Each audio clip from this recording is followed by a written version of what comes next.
నమస్తే. తెలంగాణ రాష్ట్రంలో మంత్రివర్గ విస్తరణ ఉంటుందా ఉండదా అనే చర్చ ప్రధానంగా ఈ మధ్యకాలంలో కనిపిస్తోంది. చాలామంది ఆశావాలు ఉన్నారు. వారంతా కూడా మంత్రిగా తమకు అవకాశం కల్పించాలని కూడా వివిధ స్థాయిలో లాబింగ్ ప్రక్రియ అయితే కొనసాగుతుంది. మరోవైపు ఈ విషయంలో అధిష్టానం సుముఖంగా ఉందా లేదా, లేకపోతే ముఖ్యమంత్రి ఆలోచన ఏంటి, ఎందుకు ఆలస్యం జరుగుతుందనే దానిపైన కూడా రకరకాల ఊహాగానాలు కూడా వినిపిస్తున్నాయి.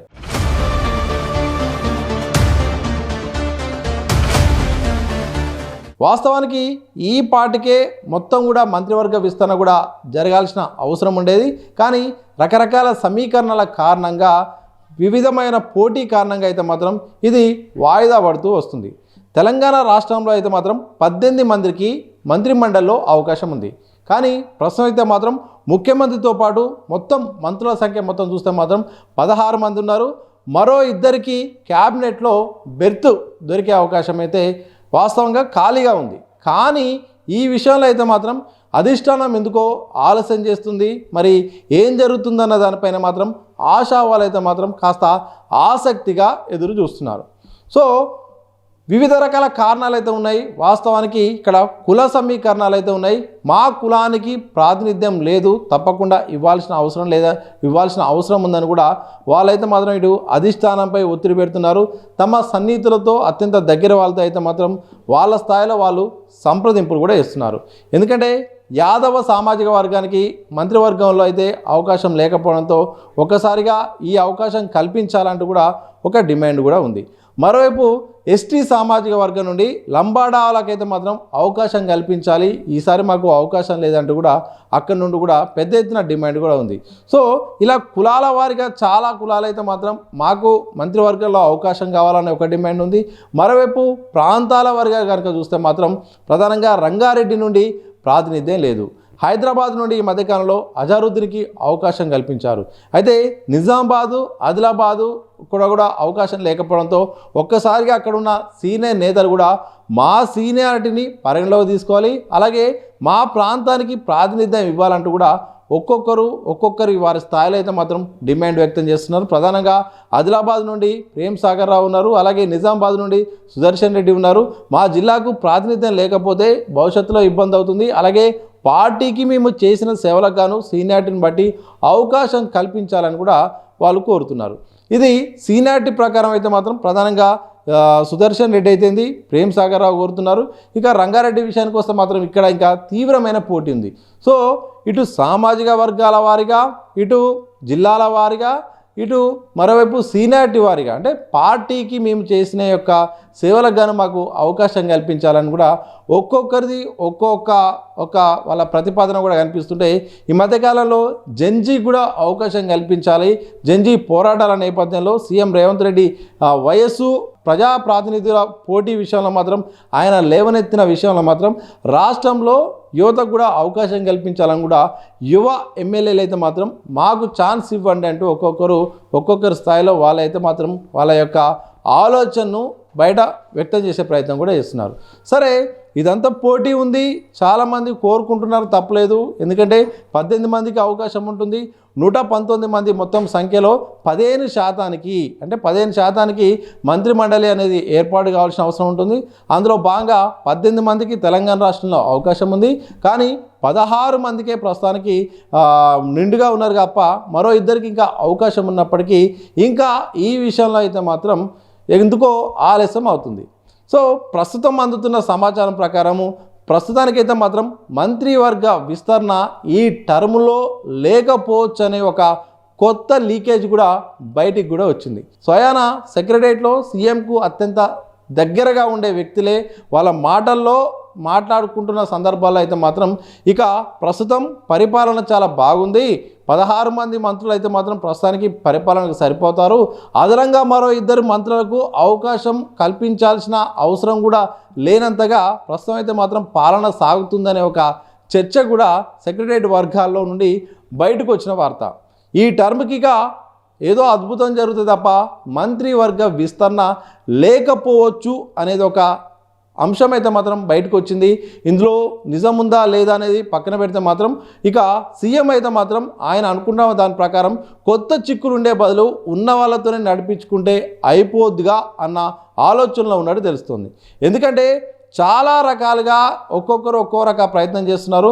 వాస్తవానికి Munugode MLA Congress party senior నేత కోమటిరెడ్డి రాజగోపాల్ రెడ్డి అయితే మాత్రం నాకు హామీ ఇచ్చారు, బీజేపీ నుండి నేను వస్తున్నప్పుడు అధికారంలోకి కాంగ్రెస్ వస్తే నీకు మంత్రి పదవి ఇస్తామని చెప్పారు. ఈరోజు పదవి ఇస్తామని చెప్పి రకరకాల కారణాలు ముందబెట్టి అన్నదమ్ములని చెప్పి అలాగే సామాజిక కారణాలు కూడా చెప్పి నన్ను పదవికి దూరం చేసే ఒక ప్రయత్నం చేస్తున్నారని కూడా ఆయన నేరుగా మాట్లాడుతున్నారు. సో ఇలాంటి అంశాలు ఉన్నాయి. మరోవైపు రంగారెడ్డి విషయానికి వస్తే మాత్రం అక్కడ కూడా ఇక్కడ ఇబ్రహీంపట్నం ఎమ్మెల్యే ఉన్నాడు. ఆయన కూడా నేను తప్పకుండా నాకు మంత్రివర్గంలో అవకాశం కల్పించాలి, లేకపోతే నాకు సామాజిక వర్గమే నాకు అడ్డంగా ఉంటే నేను ఇక రాజీనామా చేస్తాను, నేను ఇక ఒక బహుజన సంబంధించిన నేతని ఇక ఎన్నికల్లోకి బరిలో దిస్తాను, రంగారెడ్డికి మంత్రి పదవి దక్కాలి, నాకు దక్కకున్నా పర్లేదు, ఎవరికైనా దక్కాలి, ఎందుకంటే రేపు జిహెచ్ఎంసీ ఎన్నికలు ఉన్నాయి, హైదరాబాదు ఆనుకొని ఉండి అత్యంత జనాభాగా ఉన్న ఇక్కడ ఈ ప్రాంతం నుండి ఒక మంత్రి లేకపోతే మాత్రం చిన్నతనంగా ఉంటుందని కూడా ఆయన డిమాండ్ వ్యక్తం చేస్తున్నారు. ఇక లంబాడ సామాజిక వర్గం డిమాండ్ ఉంది, యాదవ సామాజిక వర్గం డిమాండ్ ఉంది. ఇలా ఒక్కొక్క సామాజిక వర్గాలు, ఒక్కొక్క ప్రాంతాలు, ఒక్కొక్క సీనియారిటీలు, ఒక్కొక్క ఏఐసిసి వర్గాల నుండి ఇచ్చిన హామీలు రకరకాలుగా ఉన్న సందర్భంలో ఈ మధ్యకాలంలో జెన్జీ డిమాండ్ కూడా వస్తున్న సందర్భంలో ఎవరికి ఇస్తే ఇంకొకరు నొచ్చుకుంటారు, ఒకరికి అవకాశం కల్పిస్తే ఇంకొకరితో సమస్య వస్తుంది. ఈ కొత్త సమస్యలు ఉండే బదులు ఉన్న సమస్యలతోనే ఈ కొట్టుమిట్టాడుతుంటే కొత్త సమస్యలు అవసరమని అనుకున్నారో లేదా కానీ సీఎం సన్నిహితుల మాట్లాడుకుంటున్న సందర్భాన్ని బట్టి చూస్తే మాత్రం ఇప్పట్లో ఇక క్యాబినెట్ విస్తరణ లేనట్లే అని తెలుస్తుంది. ఇక ఇదే కొనసాగితే ఇక ఈ టర్మ్ కూడా ఉండకపోవచ్చు, ఏదో అద్భుతం జరుగుతుంది అనేది మాత్రం ప్రస్తుతం అందుతున్న సమాచారం.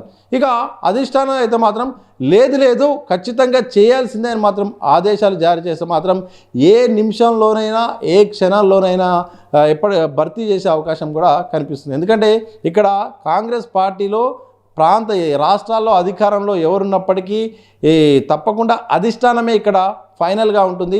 చివరి నిమిషంలో ఏ నిర్ణయం తీసుకున్నా అధిష్టానం తీసుకోవచ్చు. ఎందుకంటే అజరుద్దీన్ విషయంలో కూడా, జూబ్లీస్ ఎన్నికల విషయంలో కూడా అదే జరిగింది.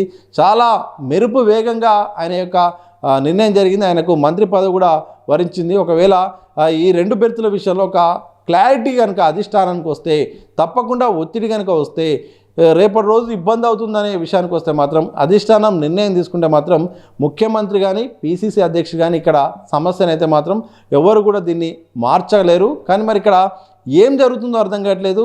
సీఎం దృష్టిలో మరి అవసరమా ఈ మంత్రివర్గ విస్తరణ, అదనపు ఖర్చు, లేనిపోని సమస్యలని ఆయన అనుకుంటున్నారో, లేకపోతే అంతర్గత అంశాలే బహిర్గతమై గొడవలు పడే అవకాశం ఉందని అనుకుంటున్నారో లేదా కానీ మొత్తానికైతే మాత్రం సీఎం దృష్టిలో మంత్రివర్గ విస్తరణ ప్రస్తుతం అనేది అప్రస్తుతం అన్నట్టు తెలుస్తోంది.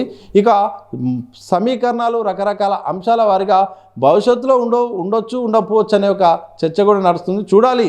వాస్తవానికి మరో ఇద్దరికి అవకాశం కల్పిస్తుంది కాంగ్రెస్ సర్కారు కూడా మేలయ్యే అవకాశం ఉంటుంది. ఎందుకంటే సమీకరణాలు ఉండొచ్చు, ఎందుకంటే ఇటు రంగారెడ్డికి ఒక అవకాశం కల్పించవచ్చు, మరొకరికి ఇంకో రకంగా కల్పించవచ్చు. కానీ ఏదో రకంగా ఇద్దరికి అవకాశం కల్పించడం ద్వారా కాస్త భారం కూడా కాంగ్రెస్ పార్టీపై తగ్గే అవకాశం ఉంటుంది. ఓటు బ్యాంక్పై కూడా ప్రభావం పడే అవకాశం ఉంటుంది. ఎందుకంటే బీసీ సామాజిక వర్గంలో ప్రధానంగా బలంగా ఉంటున్న యాదవ సామాజిక వర్గానికి ఒక అవకాశం కల్పిస్తే ఇటు యాదవ సామాజిక వర్గం కూడా కాంగ్రెస్కు కాస్త సానుకూలంగా ఉండే అవకాశం ఉంది. ఇంకా లంబాడాల విషయానికి వస్తే మాత్రం పెద్ద ఎత్తున కాంగ్రెస్ పార్టీకి చాలా అధికారం రావడానికి చాలా కృషి చేశారు. అందులో భాగంగా లంబాడాలకు ఇస్తే మాత్రం మరొక రకంగా కూడా కాంగ్రెస్కు ప్లస్ అయ్యే అవకాశం ఉంటుంది.